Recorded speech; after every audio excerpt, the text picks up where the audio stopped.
Welcome to the Neuropathy Support Group and Podcast. I'm Chris, and I'm so glad you tuned in. It's my hope with this podcast to help all of us gather information that might help those that need support dealing with this debilitating issue. Before we get started, let's get the formalities out of the way with the medical and privacy disclaimer. I am not a doctor or medical professional. The information on this podcast is from personal experiences and is meant for group support. Additionally, the information discussed is not meant to diagnose, treat, or cure any underlying conditions associated with neuropathy. All names here within are private and will not be shared with any outside sources. Please consult your healthcare provider before making any health decisions. If you have medical concerns or an immediate emergency, please contact your doctor or dial 911. Well, good day, everyone. How you doing? Merry Christmas to everybody. I hope you had a great Christmas. Hope you were with your family, enjoyed your time, and felt a lot less depressed today as you were, or as you have been throughout the years or months. And that goes for me too. Depression can be very difficult to fight sometimes. Even with the right medications, it's still there. And you know it's still there, but you try to fight your way through it by keeping your mind on other things. And that's what we're doing today. We're going to be talking about 5 ways to cope with depression during the holiday season. Now, I'm planning on talking about mental health for the rest of this month and next month. So I haven't talked about this in a while. And, I'll tell you, it affects a lot of people. But, when you go to depression or any mental issue, sometimes it has a stigma around it. And individuals without these issues kind of believe that, it's all in your head. And there's no such thing as bipolar or, depression. So that's why, hopefully, some of this information I give to you this next couple weeks, you can share that with somebody in the family or friends to help them understand what you go through every single day and how you have to fight to keep your mind straight and to be happy and in order to enjoy life. And it can be hard, and I'm one to tell you this from personal experience, is very hard. So let's go ahead and get right in on this subject today. 5 ways to cope with depression during the holiday season. Despite the bright lights and festive cheer that accompany the winter holidays, this time of year can bring about feelings of loneliness, isolation, grief, and sadness, both for people with clinical depression and even for some who aren't depressed. Depression around the holidays can happen for many reasons. The holidays bring an increase in thoughts about family, relationships, and social engagement. If there are issues within the dynamics in our lives, depression can surface. And this time of year may also raise expectations of spending more time with family than usual. The holidays can also be difficult for people grieving the loss of loved ones. These common holiday scenarios can be taxing for anyone, whether you have depression or not. But if you do have depression, they could worsen your symptoms. Depression is more than just the holiday blues. Not all negative feelings during the holidays are signs of depression. In fact, temporary or situational anxiety or depression during the holidays is quite common. According to the National Alliance on Mental Health Issues, if you have the holiday blues, you might temporarily feel fatigued, tense, frustrated, lonely, or sad during the winter holidays. But clinical depression, which affects an estimated 6.7% of Americans, adults, stick around longer term, according to the American Psychiatric Association. Its symptoms last for more than 2 weeks and affect your ability to function as you normally would.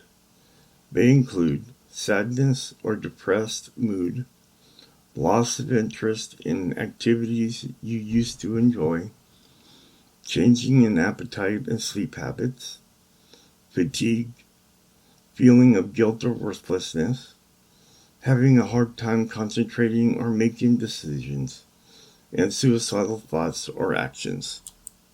For some people, the wintertime can also trigger a certain kind of depression known as seasonal affective disorder.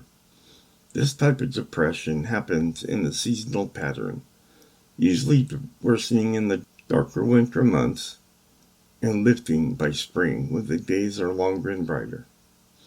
If you've had any of these symptoms and they last more than 2 weeks or longer, it is wise to see a mental health professional about your experiences that you're having. How to manage depression during the holidays. No matter the cause of your low mood or negative feelings, having an arsenal of healthy coping strategies can help you prepare for and get through the festive months ahead when you're managing depression. While practicing good self-care is always important, it is even more important during the holidays. With that in mind, here are 5 expert recommended strategies. Number 1, stay active and get outdoors. Moving your body is one of the best science-backed ways to cope with depression during any season. The holidays are no exception. A meta-analysis of 23 studies showed that exercise is an effective way to manage depression and could also be useful when combined with antidepressant medication.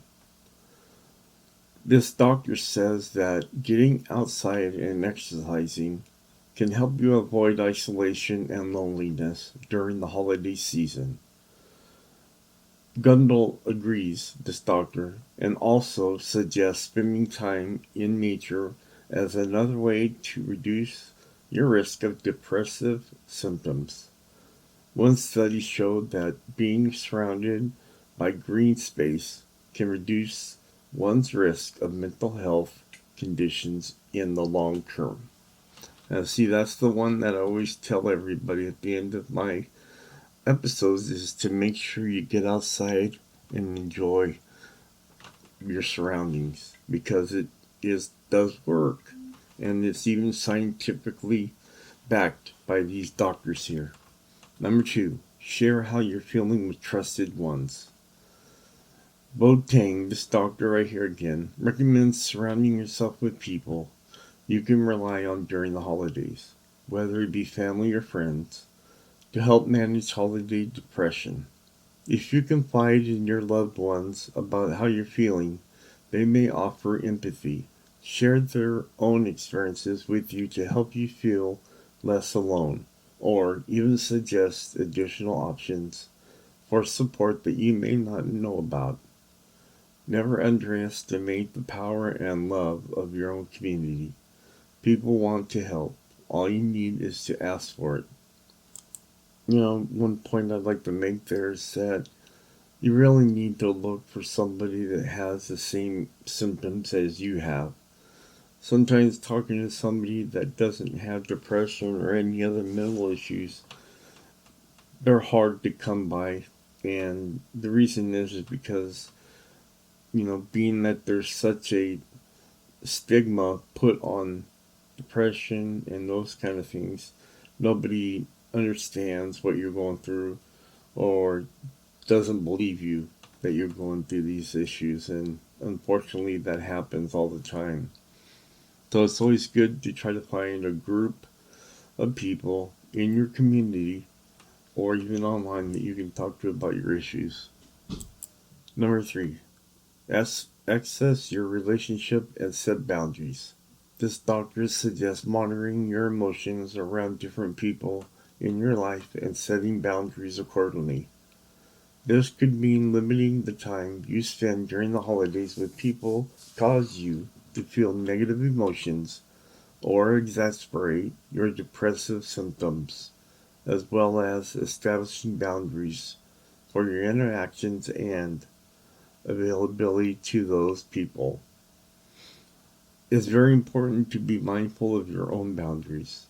And when something feels overwhelming, try to pay attention and act on it. A mental health professional can help you learn how to set boundaries. Number 4, consider volunteering throughout this holiday season. This doctor suggests volunteering as a possible way to cope with depression during the holidays. A 2021 review showed that volunteering for 2 to 3 hours a week, or even just 1 to 10 hours a month, may offer a myriad of mental health benefits, such as meaning and purpose, developing empathy toward others, feeling like you matter, contributing to society, social connectiveness, and being part of something larger than yourself. Finding volunteer opportunities that's right for you will depend on several factors, including what activities you feel comfortable with, how much time you're able to commit, what causes that you're passionate about. One option could be finding healing and honoring past veterans, such as the Volunteer for Wreaths Across America. It's an organization that coordinates opportunities for volunteers to place holiday wreaths on U.S. veterans' graves at Arlington National Cemetery in Virginia and other military cemeteries around the country. It's a great way to connect with something other than yourself. That sounds like a good idea, is to volunteer your time towards a goal or accomplishment, helping others. That's the thing to do, because it raises those endorphins, makes you feel better about yourself and the things that you're doing for others. Number 5, create a coping sheet or depression toolkit. A coping sheet is a list of favorite activities you can turn to when you're feeling depressed. You can create one on your own, with your family members, or with your therapist. Bernardi, which is the doctor that wrote this here, says she made a coping sheet filled with actions that can take to help her manage depressive symptoms. I decorated it with beautiful colors and taped it to my refrigerator, so I had a constant reminder that there is always something to do to lift my mood. In her case, doctor again, those favorite mood boosting activities included lighting candles, watching ballet, listening to classical music, painting pictures, singing, and meditating. Here's some other self-care activities you could add to your toolkit: acupuncture, listening to music, spiritual, calm breathing, and positive self-talk. So when and where to seek help for depression? While self-help strategies may ease life with depression, they rarely work on their own. Psychotherapy administered by a mental health professional, sometimes in conjunction with medication, is needed for long-term improvement. It's especially important to seek help if any of these signs of severe depression exist: extreme social isolation, thoughts of self-harm, suicidal thoughts or behaviors. You can find professional help through a variety of avenues. One is employee assistance programs. These programs are offered in many workplaces, and they usually consist of several free sessions with a licensed professional. Number 2, your health insurance.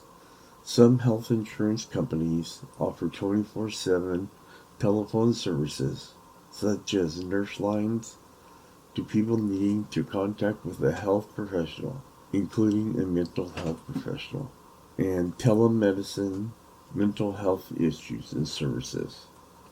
Appointment allows you to take and seek care from your home, often with shorter wait times.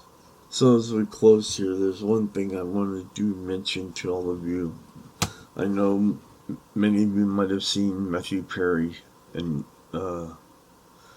what had happened to him and how he died, and you can see that he was using ketamine. And we talked about this a couple weeks ago, that I said how dangerous I thought it was, and the things that I see with Matthew Perry, plus there was a kid that died also, a child that, ketamine sounds good, sounds like it's going to be something that can help you, but you really need to be careful with some of these medications, especially this one here. I mean, it's something that needs to be talked about with your healthcare provider, because you never know what's going to happen. You don't know if it's going to interact with something you're already taking. So you really need to be careful. With that said, I will talk to everybody next week. You all have a great week. Enjoy time with family. Get outside and enjoy the weather, if it's not snowing or raining where you're at. But again, try to enjoy as much as you can of your life. And I know you'll be a lot more happy. And I'll see you next Monday. Bye. As we come to a close, it's my hope this podcast and other sources, such as product reviews that I have discussed today, can better our lives and give us some relief dealing with neuropathy. This episode, plus others, are posted every Monday on Facebook, Twitter, Instagram, iTunes, Spotify, and Stitcher. And finally, whatever life throws at you, even if it hurts you, just be strong and fight through it. Remember, strong walls shake, but never collapse. Talk to you next Monday.